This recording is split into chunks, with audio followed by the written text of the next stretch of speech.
cuando usted lo lee dos veces, usted va a captar mejor el significado, ¿verdad?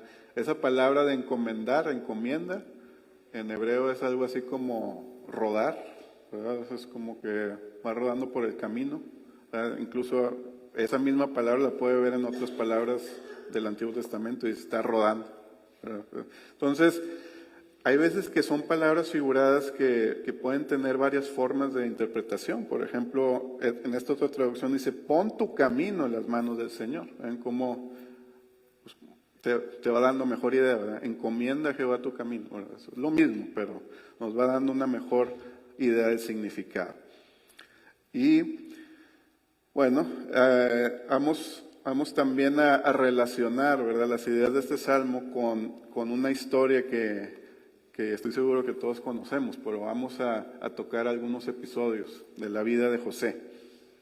La vida de José es muy interesante, es una historia que está en el primer libro de la Biblia por una razón, ¿verdad? Porque nos ayuda a ver cómo trabaja Dios en la vida de sus hijos, ¿verdad? Nosotros podemos sacar grandes lecciones de ella. Vamos a ver primeramente Génesis 37, 28 y veamos cómo empezó esa vida ya cuando era un joven José. Génesis 37, 28 dice, y cuando pasaban los madianitas, mercaderes, sacaron ellos a José de la cisterna y le trajeron arriba y le vendieron a los ismaelitas por 20 piezas de plata y llevaron a José a Egipto. ¿Saben cuántos años tenía José cuando le pasó esto? Tenía 17 años, ahí nos dicen cuando empieza el capítulo. Y que un joven José, 17 años, fue vendido como esclavo por sus propios hermanos. ¿Verdad? Nosotros conocemos la historia, hasta los niños la conocen. Pero póngase usted a pensar, ¿verdad?, que usted tenga esa edad y le pase algo así. ¿Cómo se sentiría usted? Y recuerde que José también pues conocía de Dios, ¿verdad? José no era cualquier pues persona mundana por ahí, ¿verdad? Tenía las más grandes promesas de Dios. Pues cuando alguien que está, digamos, en los caminos del Señor, le sucede una tragedia de esa manera, ¿cómo reacciona esa persona? ¿Qué es lo que nos dice la Escritura? ¿Qué fue lo que pasó, verdad? Entonces, vamos a un versículo que podemos reflexionar un poco, ¿verdad? Porque las tragedias y la adversidad o nos pueden separar de Dios o nos pueden acercar más a Dios. Pero eso lo decide usted. En Santiago 1, verso 2, nos da un consejo. Así empieza el libro de Santiago, curiosamente. Qué rara forma de empezar un libro. Dice, hermanos míos, tened por sumo gozo cuando os halléis en diversas pruebas. ¿Usted se alegra cuando está en la prueba? Pero aquí nos dice, nos recomienda que nos alegremos, ¿verdad? Tengamos gozo, sabiendo que la prueba de vuestra fe va a producir paciencia. ¿Será importante la paciencia, esperar en Dios? ¿No? Dice, mas tenga la paciencia su obra completa, para que seáis perfectos y cabales, sin que os falte cosa alguna. Y si alguno de vosotros tiene falta de sabiduría, pídala a Dios, el cual da abundantemente y sin reproche. Entonces, nos da un buen consejo. Cuando estemos en la prueba, número 1, hay que estar gozosos en la prueba. Algo que no es fácil. Pero número 2, hay que pedir sabiduría a Dios. Y eso es muy importante porque no sabemos qué es lo que quiere hacer Dios, ¿verdad?, en nuestra vida. Seguramente, por alguna razón, está permitiendo que pasen algunas cosas. Sabemos que Dios es soberano. Así que recordemos las palabras de Cristo que les dijo a sus discípulos, lo que yo hago, Tú no lo entiendes ahora, pero lo vas a entender después. Cuando está sucediendo la prueba, no entendemos por qué nos pasa eso, pero en un futuro lo vamos a entender.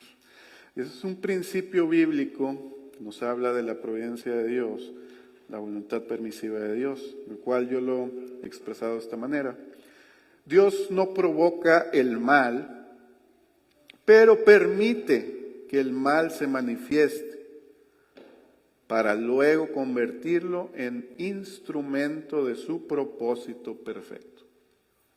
Dios no provoca el mal, pero permite que el mal se manifieste para luego convertirlo en un instrumento de su propósito perfecto. Vemos que José, ¿verdad? En ese momento seguramente se sintió en una dificultad muy grande, ¿verdad? Pero había un plan que Dios empezó a ejecutar, que incluso sabemos que José ya lo había soñado lo que iba a pasar después, ¿verdad? Para que vean que a Dios no se le escapa nada. Así que Dios estaba obrando de una manera, pero cuando empiezan la tragedia, las desgracias, es difícil ver qué es lo que va a pasar. Es difícil. Entonces, ¿qué fue lo que hizo José en ese momento? Y lo vamos a relacionar con nuestro salmo. Dice en Patriarcas y Profetas 192, dice, en la providencia de Dios, aún esto había de ser una bendición para él. Aprendió en pocas horas lo que de otra manera le hubiera requerido muchos años. Por fuerte y tierno que hubiera sido el cariño de su padre, le había hecho daño por su parcialidad y complacencia. En él se habían fomentado defectos que ahora debía corregir. Estaba comenzando a confiar en sí mismo. Entonces, cuando nos va muy bien, empezamos a confiar en nosotros mismos. ¿Qué nos dice el Salmo? Confía en Dios. No confíes en ti mismo. Acostumbrado al tierno cuidado de su padre, no se sintió preparado para afrontar las dificultades que surgían ante él en la amarga y desamparada vida de extranjero y esclavo. Entonces, sus pensamientos se dirigieron al Dios de su padre. Es lo que debemos hacer nosotros. En su niñez se le había enseñado a amarlo y temerlo, y se le había hablado de las promesas que el Señor le hizo a Jacob. ¿De qué se acordó? De las promesas que Dios le hizo a su papá. Y de cómo se habían cumplido y cómo en la hora de necesidad los ángeles que habían venido a instruirlo, confortarlo y protegerlo. Él se acordó de la historia de su padre, ¿verdad? Cómo los ángeles lo habían confortado. Y había comprendido el amor manifestado por Dios al proveer un redentor para los hombres. Ahora, todas estas lecciones preciosas se presentaron vivamente ante él. Y José creyó que el Dios de sus padres sería su Dios. Entonces, allí mismo, se entregó por completo al Señor y oró para pedir que el guardián de Israel estuviera con él en el país a donde iba desterrado. ¿Qué fue lo que hizo? Se entregó por completo al Señor y oró para que Dios lo dirigiera. Dice, pon tu camino en las manos del Señor, confía en Él y Él se encargará de todo. Pero nosotros tenemos que entregarnos con ese momento, ¿verdad? Cuando estemos en esa dificultad, entregarnos por completo al Señor y orar para que Él nos dirija en ese momento. Los caminos del Señor, ¿verdad? No los conocemos, ¿verdad? ¿Puedes tú conocer los secretos de Dios? No los puedes conocer, pero nosotros sabemos que Dios tiene un plan maravilloso. Y para eso siento que es importante que sigamos estudiando las promesas, ¿verdad?, que tenemos en la palabra de Dios. Que eso fue lo que fortaleció a José, las promesas. Si no tuviera esas promesas, no hubiera sido fortalecido. Entonces hay un versículo que dice en Mateo 13:44, dice: el reino de los cielos es semejante a un tesoro escondido en un campo, el cual un hombre halla y lo esconde de nuevo, y gozoso por ello va y vende todo lo que tiene y compra aquel campo. El tesoro escondido, mis hermanos, la palabra de Dios, es el Evangelio, es un tesoro escondido, pero quiero decirles también que ese tesoro es también, nosotros lo podemos encontrar también en nuestra vida, a través de confiar en las promesas de Dios. Cuando nosotros entregamos nuestra vida a Dios, nuestra vida también se vuelve un tesoro escondido. Quiero hacer una ilustración de ese tesoro escondido. Una vez leí una historia de una viejecita que vivía en Francia, más o menos cuando tenía como 90 años. Decidió ella vender su casa porque ya no podía solventar los gastos de su casa y quería irse a una casa de retiro, quizás a un departamentito más chiquito. Y buscó la manera ella de deshacerse de las cosas para también juntar más dinero, todo lo que había acumulado en su casa. Empezó también a buscar formas de hacer eso y contrató a una persona que la ayudó incluso a subastar cosas. Es interesante que hay personas que se dedican a eso, que pueden ver alguna que otra cosa que le pueden subastar. Me hizo medio raro, ¿verdad?, ver ese caso, pero sucedió así. Usted lo puede buscar la historia. Y había en su casa un pequeño cuadro, como de 25 por 22 centímetros, algo muy, muy pequeño, que lo tenía en su cocina. Toda la vida había tenido ese cuadro ahí, no sé, al parecer da a entender que lo había tenido por mucho tiempo. No decía cómo lo obtuvo, no sé si ni ella se acordaba, o si ya se lo habrían heredado, no se sabe.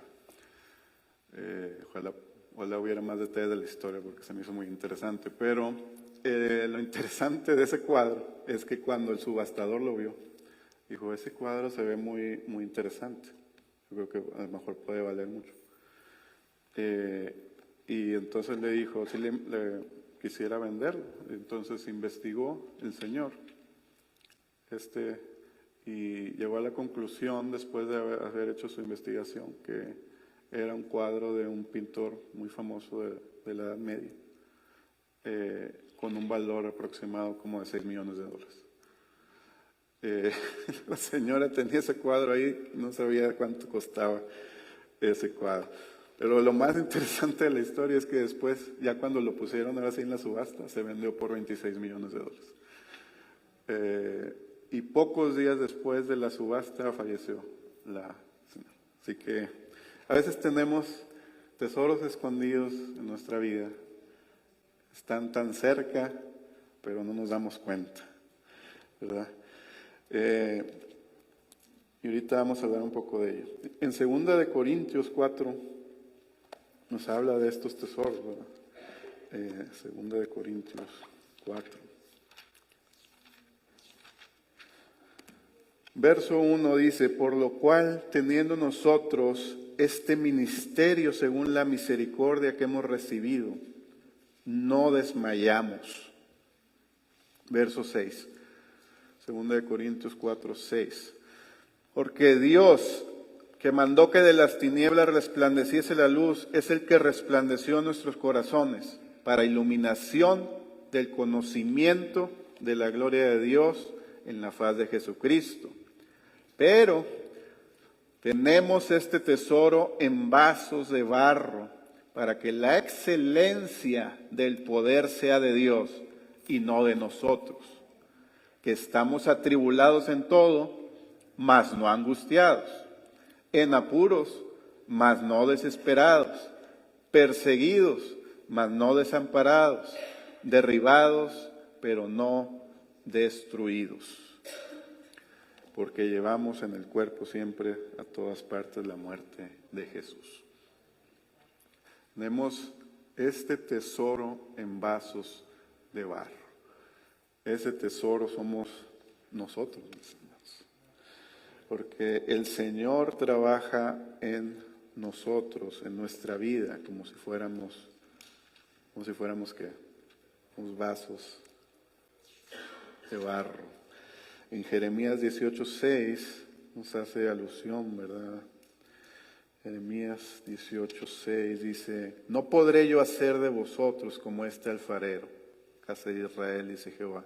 He aquí que como el barro en la mano del alfarero, así sois vosotros en mi mano, casa de Israel. Cuando ustedes lean casa de Israel, es la iglesia, ¿verdad? Pues podemos aplicar lo mismo. El Nuevo Testamento, Israel es la iglesia. Así que nosotros podemos volvernos cazadores de tesoros escondidos en nuestra vida, porque esa es una de las primeras lecciones que quisiera aplicar, ¿verdad? Que toda prueba va a producir tesoros escondidos en aquellos caminos que el Señor nos conduzca. En Génesis 45:5 vemos cómo ya un poco más al final de la historia José está recapacitando en todo lo que pasó y les dice a sus hermanos, ¿verdad? Ahora pues, no os entristezcáis ni os pese de haberme vendido acá, porque para preservación de vida me envió Dios delante de vosotros. En el verso 7 dice: y Dios me envió delante de vosotros para preservaros posteridad sobre la tierra y daros vida por medio de la gran liberación. Ya después que se había desarrollado la historia, se pudo comprender que todo fue guiado para bendición de la familia de ellos. Dios obró maravillosamente. Entonces nosotros también, cuando tenemos alguna prueba, vamos a tomar en cuenta, como dice Hebreos 12:11 también, dice: es verdad que ninguna disciplina al presente parece ser causa de gozo, sino de tristeza, pero después da un fruto apacible de justicia a los que en ella han sido ejercitados. Va a haber un fruto, pero a veces Dios necesita trabajar para que se dé ese fruto. Podemos ver hasta en la vida de Cristo cómo sucedió eso. En Isaías 53, verso 10, nos dice lo siguiente: con todo eso Jehová quiso quebrantarlo, sujetándole a padecimiento, y cuando haya puesto su vida en expiación por el pecado, verá linaje y vivirá por largos días. Y la voluntad de Jehová será en su mano prosperar, y verá el fruto de la aflicción de su alma, y quedará satisfecho. Por su conocimiento justificará a mi siervo a muchos, y llevará las iniquidades de ellos. En ese momento, cuando Cristo estaba pasando por todo eso, los discípulos no comprendían, ¿verdad?, qué era lo que estaba pasando. Para ellos era una derrota, pero en realidad Dios transformó eso en la mayor victoria que podría haber existido. Así que cuando nosotros nos sintamos derrotados, mis hermanos, debemos pensar lo mismo. Dios no nos está llevando a un camino en el cual nosotros perdamos, sino la victoria va a seguir después. Entonces podemos nosotros también descubrir esos tesoros, ¿verdad? Así como los diamantes, ¿verdad?, se van puliendo, ¿verdad? Pero es esencial entender el tiempo de Dios. Así como, ¿verdad?, Él salió sin saber a dónde iba. A veces nosotros no sabemos por dónde nos está llevando el Señor, pero debemos confiar en que nos está llevando a algo mejor. A veces no entendemos, ¿verdad?, algunos, ¿verdad? Es difícil, ¿verdad? Por eso existen promesas en la Biblia, como Isaías 57:1. Cuando nos pasa algo así, dice, perece el justo y no hay quien piense en ello. Y los piadosos mueren. Y no hay quien entienda que de delante de la aflicción es quitado el justo. Así que siempre que parece que se pierde algo, para el Señor lo puede transformar en ganancia. ¿Verdad? A veces perder un trabajo puede parecer algo muy difícil. Por ejemplo, escuché un testimonio, una lectura que estaba leyendo de un creyente que perdió el trabajo como 7 veces seguidas, hace un periodo como de 1 año o 2. Pero todas esas experiencias le sirvieron a él para después hacer su propio negocio, porque aprendió diferentes cosas en cada uno de los trabajos. Entonces, cuando a nosotros nos suceden cosas, debemos estar listos para sacar lo positivo, el fruto de todas esas experiencias, ¿verdad? Incluso hay casos en los que las tragedias son más fuertes, ¿verdad? Una vez escuché una historia de un padre que perdió a su hijo que era muy chico, no sé, como de 4 o 5 años. Fue un caso que salió en las noticias, que se murió por comerse una hamburguesa. Tenía una bacteria ahí que hizo que se muriera en poquitos días. Y ese padre, yo después que vi esa historia dije, qué bárbaro, porque hizo algo increíble lo que él hizo. Él fue tan fuerte lo que él vivió, que fue capaz de hacer que se pusieran unas leyes en Estados Unidos para que las hamburguesas que se cocinan tengan otros estándares para que no tengan esas bacterias, porque si las cocinan poco es cuando hay ese problema. Entonces, luego te das cuenta, o sea, el impacto que tuvo en el mundo, ¿verdad? O sea, lo que hizo en el país, ¿verdad? Hasta muy seguramente salvó a mucha gente, todo lo que él hizo. Y Dios seguramente le va a devolver a su hijo, ¿verdad? En la resurrección. Así que cuando nosotros conocemos el amor de Dios, nos ayuda a sanar. Debemos estar dispuestos a encontrar esos tesoros en las experiencias que tenemos, ¿verdad? En Proverbios 3:5 también nos habla de esto, de una idea muy, muy similar. Dice Proverbios 3:5, fíate de Jehová de todo corazón y no te apoyes en tu propia prudencia. Reconócelo en todos tus caminos y Él enderezará tus veredas. No seas sabio en tu propia opinión, teme a Jehová y apártate del mal. Salmos 37:23 dice, por Jehová son ordenados los pasos del hombre, y Él aprueba su camino.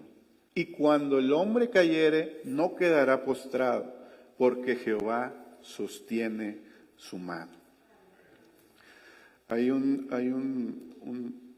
algo que leí de un psicólogo cristiano que se dedica a él, ¿verdad?, a ayudar a gente que ha pasado por diversas experiencias difíciles. Y él recomendaba estos pasos, dice, pasos para descubrir tesoros en tus pruebas o experiencias que han pasado. Y esto él lo recomienda que lo haga uno mismo, ¿verdad? Porque a veces uno quiere llevar a otros, ¿verdad?, ayudar a otros, ¿verdad? No es fácil, mis hermanos, cuando alguien está pasando una situación difícil, pero si uno puede hacerlo, asimilarlo por sí mismo, es mejor. Dice, número 1, identifica cuál fue esa prueba o adversidad. Número 2, ¿qué cambios positivos he experimentado después de haber pasado por esa experiencia? ¿Qué cambios positivos? Número 3, ¿cómo esa experiencia ha cambiado la forma en que trato a otras personas? Esas experiencias van cambiando también la forma en que nosotros vemos la vida, la forma como tratamos a otras personas, porque ahora nosotros también tenemos otra perspectiva nueva. Número 4, ¿cómo ha cambiado la dirección de mi vida positivamente? Me ha ayudado, ¿verdad?, a ser diferente, ha cambiado a lo mejor algo de mi carácter. Y número 5, ¿cómo han cambiado mis actitudes o forma de ser? Y aquí él describe varias características. Dice, mi humildad ha cambiado, mi compasión, mi empatía, mi gratitud, la bondad, la valentía, la fe, la paciencia, la perseverancia. Todas estas cosas son cosas que nosotros podemos sacar frutos, ¿verdad?, tesoros de estas experiencias. Quizás el Señor que veía algo, como decía aquí en José, ¿verdad?, que ya se estaba como desviando ahí, pero algo era necesario para cambiar en el corazón. Era necesaria una experiencia para que pudiera aprender otras cosas que necesitaba.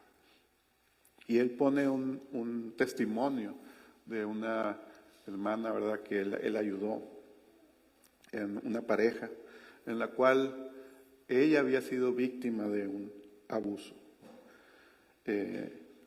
Habían pasado ya varios años, pero él le recomendó seguir estos pasos. Y ella empezó a darse cuenta que había aprendido bastantes cosas con esa experiencia.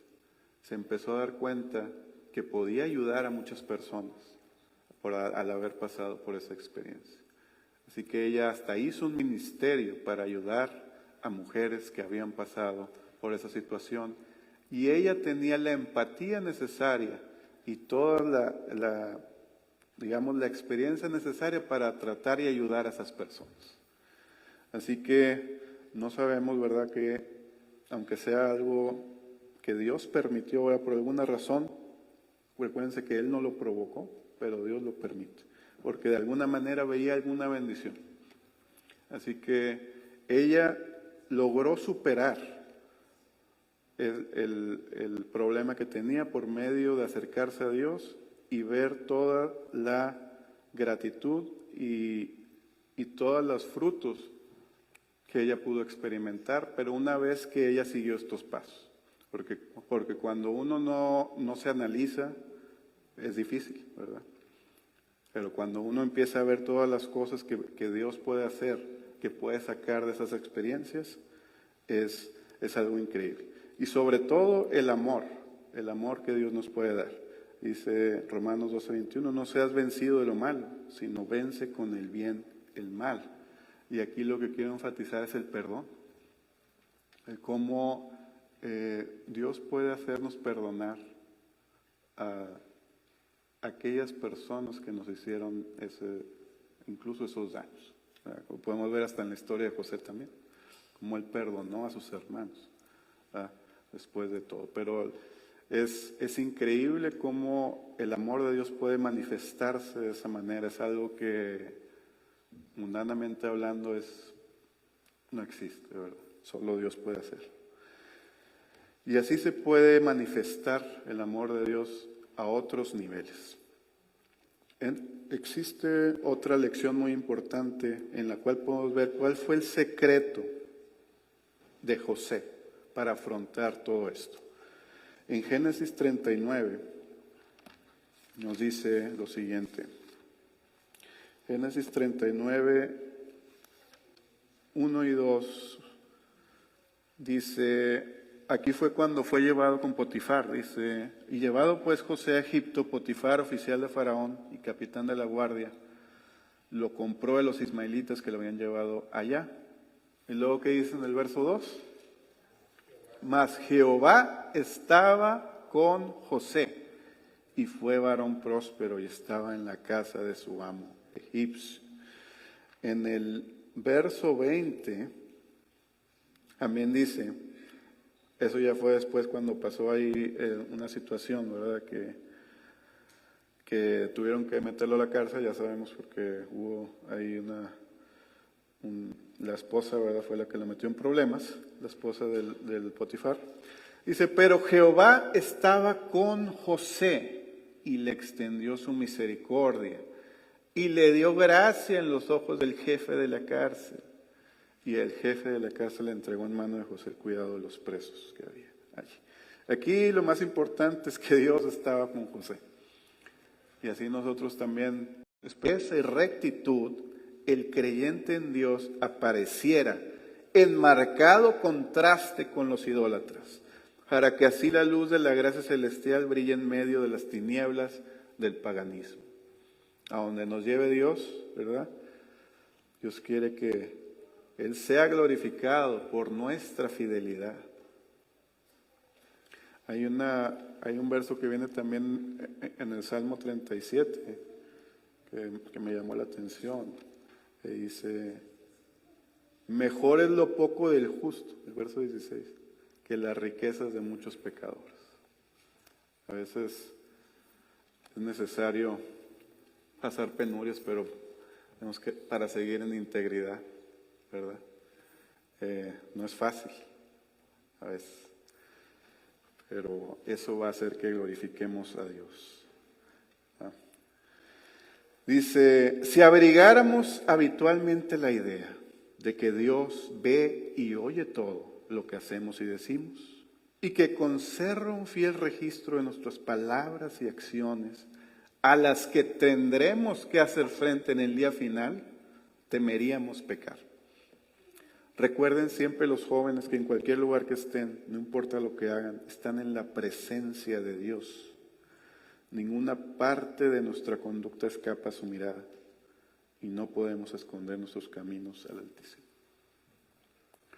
Yo pensaría, digo, si lo quieren ver por ese lado, ¿verdad? Por el juicio final, pero yo lo quisiera ver mejor por el lado de que qué bueno que siempre pensemos que estamos en la presencia de nuestro Dios, ¿verdad? Que es nuestro amigo, ¿verdad?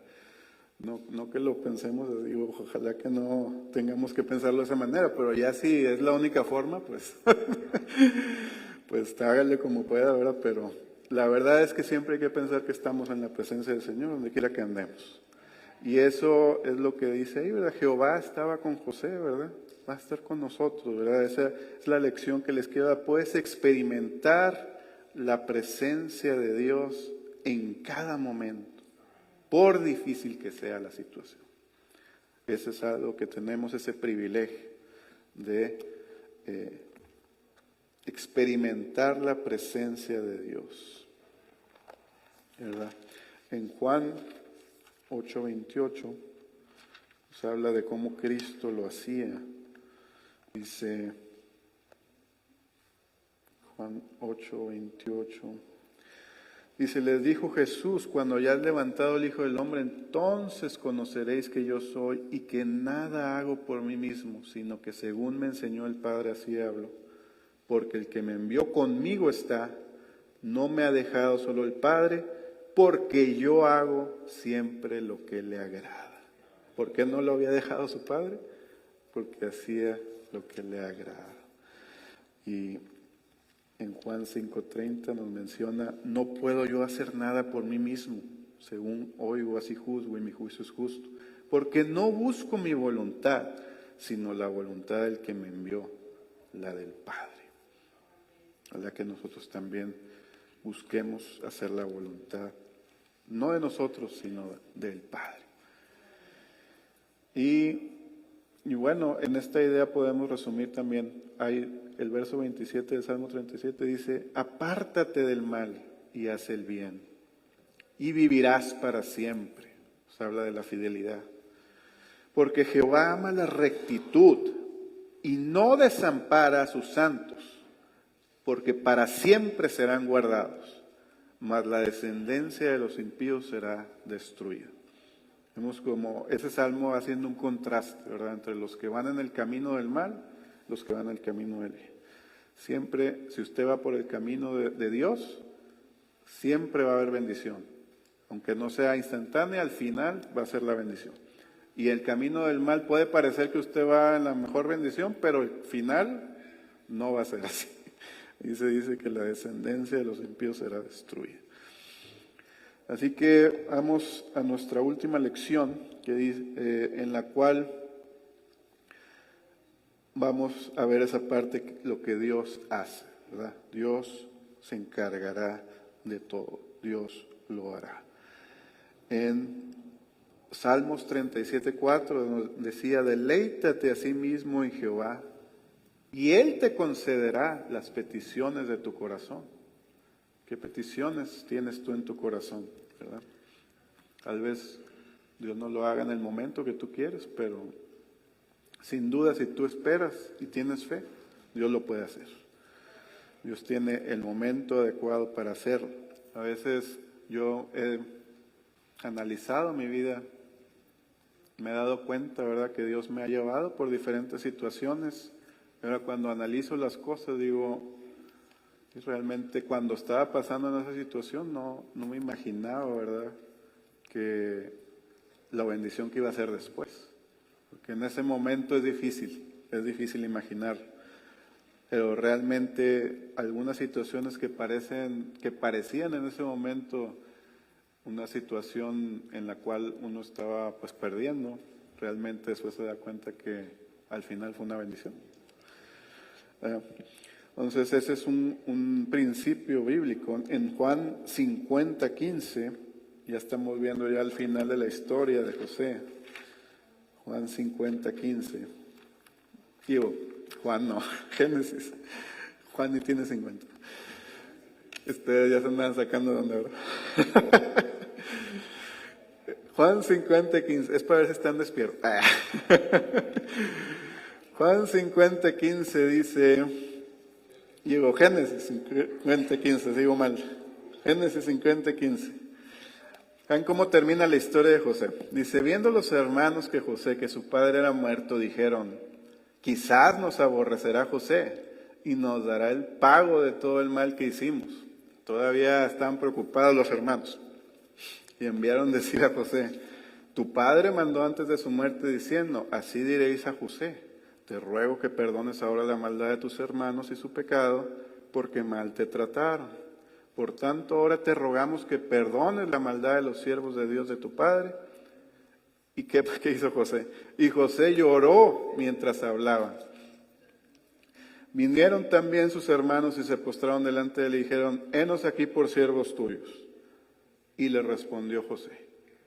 Ese es lo que le responde José, es algo increíble porque eso también es algo que Dios puede poner en el corazón.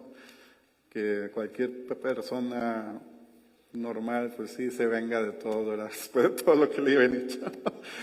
Y respondió José, no temáis, ¿acaso estoy yo en lugar de Dios? Y en el 20 viene lo bueno, dice, vosotros pensasteis mal contra mí, mas Dios lo encaminó a bien, para hacer lo que vemos hoy y para mantener en vida a mucho pueblo.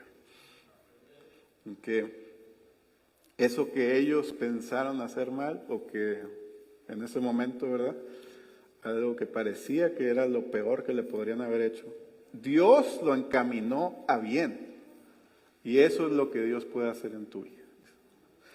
Dios puede transformar todo eso que parece malo en algo bueno. Lo puede encaminar en algo bueno. Por eso Romanos 8:28, uno de mis versos favoritos, dice, sabemos que los que aman a Dios, todas las cosas les ayudan a bien. Esto es, a los que conforme a su propósito son llamados. Pero ahí la clave es a los que aman a Dios. ¿Usted ama a Dios?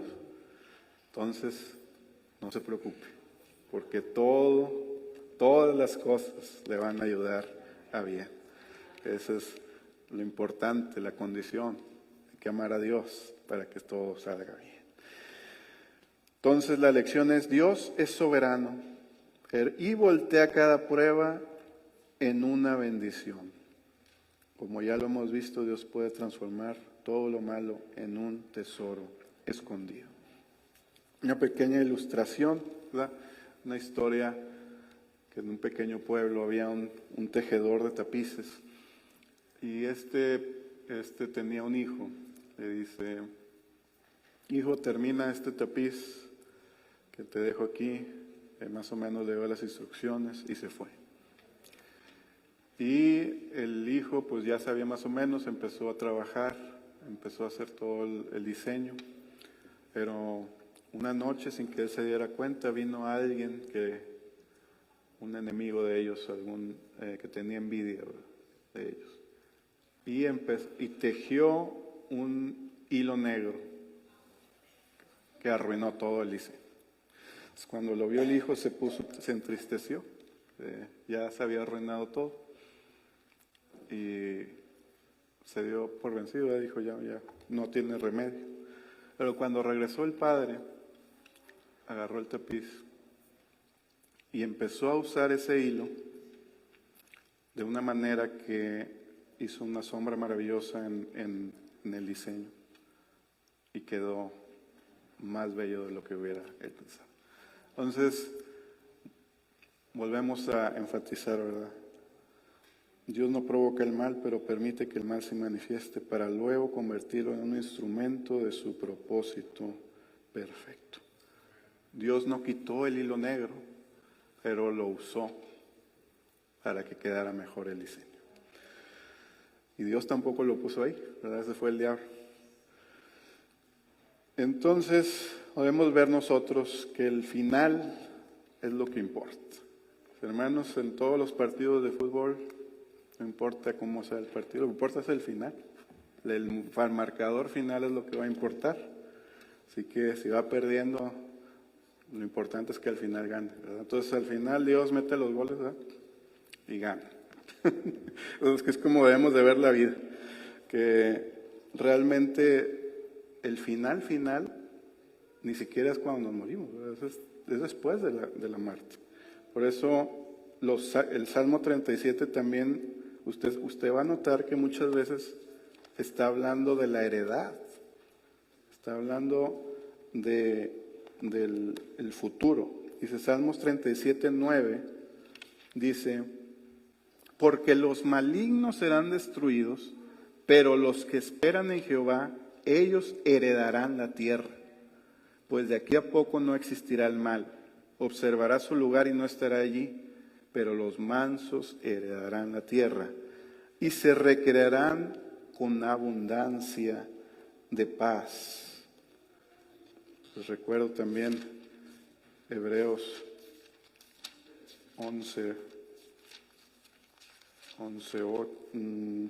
9, ¿verdad? El 8 dice que por la fe Abraham, siendo llamado, obedeció para salir al lugar que debía recibir como herencia y salió sin saber a dónde iba. Y por la fe habitó como extranjero en la tierra prometida, como en tierra ajena, morando en tiendas con Isaac y Jacob, coherederos de la misma promesa, porque esperaba la ciudad que tiene fundamentos, cuyo arquitecto y constructor es Dios. En la resurrección, mis hermanos, la resurrección final es cuando se va a ver entonces cuál es el resultado, ¿verdad? Esa es la promesa que tenemos. Voy a leerles esta pequeña reflexión. Dice, en vez de pensar en nuestros desalientos, piensen en el poder a que pueden aspirar en el nombre de Cristo. Nos enfocamos mucho en el problema, pero hay que enfocarnos mejor en la solución. Aférrese vuestra imaginación a las cosas invisibles. Dirijan sus pensamientos hacia las manifestaciones evidentes del gran amor de Dios por ustedes. La fe puede sobrellevar la prueba, resistir la tentación y mantenerse firme ante los desengaños. Jesús vive y es nuestro abogado. Todo lo que su mediación nos asegura es nuestro.